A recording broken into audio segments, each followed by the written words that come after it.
All right. Hello. This is episode 3 of the Go Natural English podcast. And I'm here with my good friend and colleague, Anne Alexander. What's up, Anne? Nothing much. How are you, Gabby? I'm doing great. I'm so excited because you sent me a really good article the other day. It's an article from entrepreneur.com and it's called "The SEAL Teams Don't Accept These 10 Phrases and Neither Should You." We're going to talk about the top 3 phrases because they're helpful for English learners, but they're not just English phrases. They're really important to consider how you're representing yourself in English. And we've been talking a little bit about it before recording here, but it's a way to kind of become like a better person too, right? I think so, yeah. I really like this article because it talks about these excuses that I hear a lot from my own students. I teach Mm, college writing in the United States, and I yeah. think some of these excuses can be used to sort of trick yourself into thinking that you can get away with things or get a better grade. But they really don't work that well in school or in life. Yeah, well, it's great to get your perspective on this too, since you're a university teacher and you teach English learners, but you also teach native English speakers. Is that right? That's right. Okay, That's right. great. Yep. Wow. So, and just to tell people, SEAL teams are is that the Navy or is Yeah, that that's the okay? Navy. It's like a specialized Navy team. And they're really strict. They're really like I would say hardcore. That's kind of a slang word, but Yeah, they have very strict rules. I mean, they don't take excuses. right, I right, like that. No excuses. right. And we're not perfect either. We were saying before this that, oh my gosh, should we be promoting this? Because we can't really, like, sometimes I'm Yeah. late. That's my weakness. Um, but I think it's good to strive for these things, to hold no Yeah. excuses for yourself. So, Exactly. And yeah, we were yeah, talking about no excuses, like don't be late. But yeah, like you said, I mean, me too. I sometimes I have right. a problem being late, and that's something I can work on. But like this article is a great place to start and to think about what you'd like to be more like, or your ideal character or your ideal actions. So Right. let's get into it. The first sentence here is I can't do that. Yeah, I I can't can't do do that. it. Why do you think this is a phrase that the Navy SEALs don't accept? I think they won't accept it because can't, it's the present simple tense, right? It Mm, means just in general, I can't, I won't, basically. right. Except instead of saying I won't, you're saying I can't. So you're Mm, trying to find an excuse for yourself yeah. instead of accepting that responsibility that you don't want to do something and that you made a choice not to. You're saying I can't. Somebody is saying I can't. So it's like I'm not willing to do it, not I can't. Exactly. Yeah. Exactly. And in the article here, it says there's always a way, find it. So Yes. if at first you don't succeed, try and try again, right? Just like they Right. And say. sometimes there isn't a way. Sometimes you Mm, really can't do something, but at least try it first before you say I can't. Then you can yeah. say I couldn't, I think right? this is really good for English learners because I hear a lot of learners say, I can't speak English. And it's not Mm, true. You can speak right. English.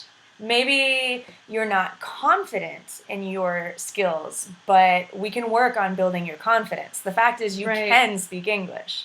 Exactly. Yeah. I mean, if you think Exactly. on a very basic level, if you can speak English, right? That's right. If you can say I can't speak English, you can You speak can speak English. English. Exactly. That's a really good point. I like So, number 2. We were kind of touching on it a minute ago, but number 2 is sorry, I'm late. which again is my weakness, so I need to Me work on too. being late. But I think the point of this is not to apologize. If you're going to be late or whatever your fault is, whatever your weakness is, you need to be able to take responsibility for it and Yeah. accept the consequences. Yeah. Wouldn't you say so, Gabby?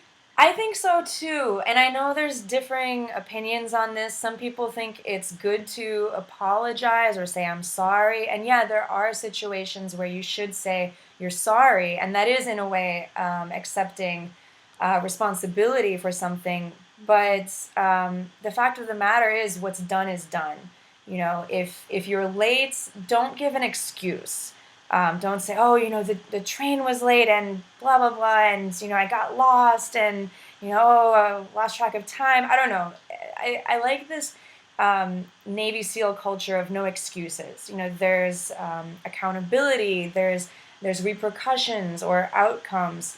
What's done is done. If you're late, you can, just for example, if you're late in a class, don't walk in and noisily say, "Oh, I'm sorry, I'm late." You're interrupting everybody, right? Just Right. walk Making in it worse. quietly. Yeah, you're making it worse. So if you're late to a class or a meeting, if you're working, if you have a business meeting or something, just walk in quietly, sit down, try to start listening, and you can start contributing to class or to the meeting once you know what's going on, right? Exactly. Yeah, and I think we were talking too about how, as teachers anyway, we have different groups of students culturally who we think maybe they think it's more culturally appropriate to apologize for being late, or they feel like maybe they could negotiate with late assignments. If Mm-hmm. the homework assignment's late, they can say, sorry, this is late, just this once, will you accept it? Right. Or something like that. And Yeah. um, we were talking about that in American culture, that's really not doable. You can Mm. apologize, but sometimes I want to tell my students who are apologizing, don't say sorry to me. It doesn't Right. change the fact that this doesn't get credit or whatever the situation is. But Gabby and I were talking about that, and I think we think that it's just the different approach to fairness. Right.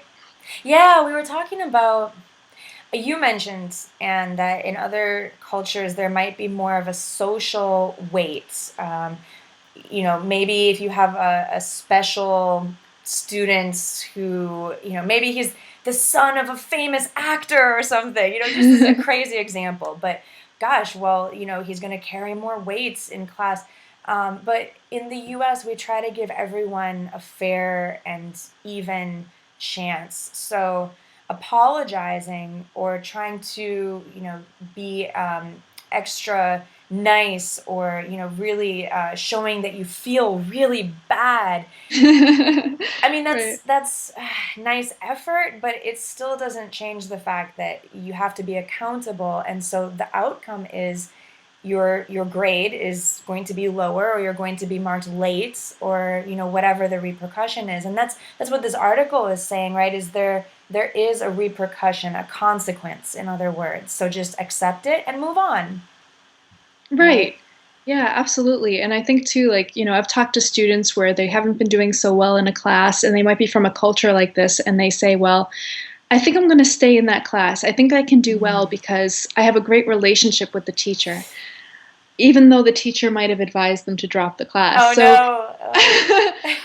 I think it's important to understand these cultural differences and Yeah, understand it not as so much like we're trying to be harsh or mean, but that we're trying to provide an equal opportunity to everyone. And the only way to right. do that is to grade everyone the same way. That's a really good point. I think this is important to understand if you're taking classes at a university in the United States. The way that we grade is based on numbers. And usually, I'm generalizing, but it's not based on relationships. There might be Right. exceptions, but, it's supposed to be based on numbers. Hmm. Yeah, If you have a great relationship with your teacher, though, that's great. You that should is definitely great. aim for that. Well, one of my favorite university professors, we had a great relationship. He gave me a D, which is a Oh, really? 50% because I did horribly on a test. It was a history Oh, class and I did horribly on it, and he still gave me a D even though we talked all the time, we had a very nice rapport, but numbers are numbers. And yeah. I was really upset at that time. I think I was about 19 years old and I didn't understand. Well, Yeah. he's friendly to me. Why can't I get a good grade? But that's the way it is. Yeah, that's a really good point. I think it's hard for most American college students too, just Yeah. getting used to that accountability. Yeah. peace. Excellent. Absolutely. It's not just a cultural thing. I think it's about growing up and accepting accountability. Hmm. Totally. Let me Excellent. let me read the last one here. Oh, I like this one, number 3. And there's actually 10, but we're just focusing on the top 3. If you want to know more, I'll put the post for this article. I'll link it in the blog post here. But the third phrase is I don't know. I don't know. Yeah. Yeah, I don't know. So if you don't know something, instead of just saying, I don't know, and leaving Hmm. it at that, wouldn't it be great if you took the initiative and find out the answer? Right. So I think a better response is let me find out. Exactly. Yeah. Or, I don't know. I'll get back to you on that. Exactly. And Yeah. if you're in class or if you're in a meeting, it's okay to say, I don't know, but then follow it up with, I'll get back to you, or I'll find out, or let me ask someone who knows. Just follow it up with some kind of action because I don't know is a phrase that just falls It falls dead. flat. It falls Yeah. flat. Well, then what? So what? You don't know? And then what? What are we going to do? We're just going to Right. stay in this situation where you don't know? That's awful. What are Forever. we going to do? Yeah, we can't just say, Right. oh, I don't know, and then that's it. We can't leave it at that. That's not acceptable. Yeah, and I think in class sometimes, if the teacher's calling on you and you don't know the answer, it's fine to just quickly say, "Oh, I don't know, sorry," Yeah. or "Let me look through my notes," and she'll call on someone else. But I think in the workplace or in other Mm, environments, to say, "I don't know," and then to follow it up with, "Let me find out," yeah. is really helpful. It'll help you become a more productive team member. Definitely. And I was just thinking about the class situation. You could say, I don't know, could you help me or could you give me a hint?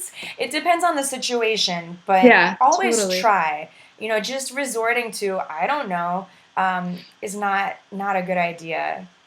Yeah, it sounds kind of lazy. It does. And I think Yeah. sometimes when I've said I don't know, it could be because I don't know the answer, but sometimes it's because I'm not confident in my answer, Mm, right? So if you're not confident, I would say, you could say, well, I think it might be this, but let me check. that's a really good point. Hmm. Absolutely. You can preface it with something like, "Well, I'm not 100% sure, but Yeah. I think this," and then just give your best guess. Yeah. Oh, I Yeah. like this phrase. It's more for like business, not classroom meetings, but don't quote me on this, but Yes, I think, that's a good one. yeah, yeah, don't quote me on this. That Absolutely. would sound a little funny in the classroom, but you could use it maybe in a class discussion, right? Yeah, in a class discussion, I think that would be funny too if a student Yeah, said that. It would be don't great. quote me on this. Yeah, I could imagine during a discussion or a debate or even answering, a grammar problem. I don't know, it would be funny. Yeah, It'd be that would something be funny. different. Absolutely. So let me recap here. The first sentence that the seals do not accept are I can't do that, then sorry, I'm late, then I don't know. Right. And I think the theme here is taking responsibility, taking accountability, and taking action, right? Right. Absolutely. Very cool. Well, thanks Really. for sharing this article and your take on it as an English professor yourself. Oh, sure. I'm happy to. I also think these are useful just in studying. Maybe not even in Definitely. the classroom or in a team, but if you're studying English on your own, don't be late to your appointment on your calendar Mm. to study English that day. Make sure Oh, that you hold yeah. yourself accountable. Absolutely.